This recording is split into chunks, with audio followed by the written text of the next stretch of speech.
Brilliance Audio presents The Iron Dragon's Mother by Michael Swanwick, performed by Christina Traister. Dying is a dreary business. Helen V. learned that lesson early in the process, when she was first coming to grips with the fact that not only would she never get better, but that nothing she did in the time remaining to her was going to matter in the least. For a 90-something-old woman whose thoughts and actions had always ultimately mattered, it was a bitter pill to swallow, as was not having anything to look forward to but the final hammer blow to the back of her neck at the end of the slaughterhouse chute. She didn't know that the dragons were coming for her. "And how are we today, lovely lady?" The day nurse came dancing into the room, inexplicably chipper as always. At least he wasn't whistling. Some days he whistled. There were a dozen leads attached at one end to various parts of Helen's body, and at the other to a rank of monitors, all of them like little children, prone to demanding attention for no reason that made any sense to Helen. One had been beeping away for half an hour valiantly trying to alert an uncaring world that her blood pressure was high. Well, of course it was, and would remain so too until somebody switched the damn thing off.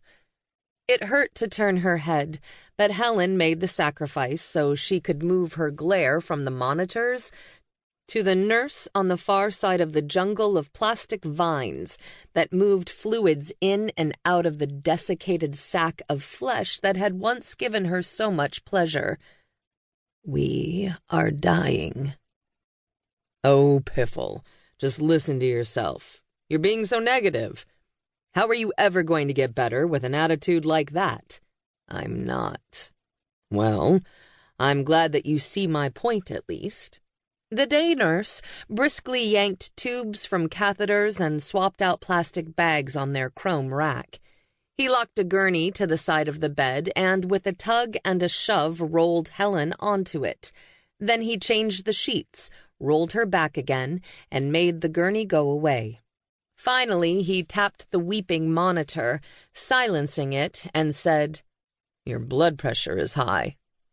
"Fancy that." "Whatever happened to those lovely flowers you had?"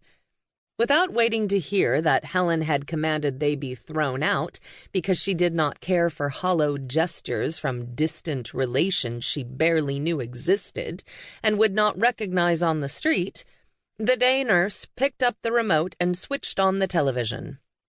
A crackly roar of laughter flooded the room, least jolly sound in the universe. Still, she had to concede that it was doing its best to hide the profound silence of her life dwindling away. "Either that television goes or I do," Helen said. "Oscar Wilde, November 30, 1900. "What?" "Nobody ever gets my jokes." Helen closed her eyes. "Story of my life." Which was true. Yet she was unable to refrain from making them. She was stuffed so full of cultural trivia that she could no longer hold it all in. It seeped from every orifice and psychic wound in humiliating little dribbles and oozes. "This is slow work," she said, and lapsed into what previously she might have mistaken for sleep, but was now merely and, at best, the negation of consciousness.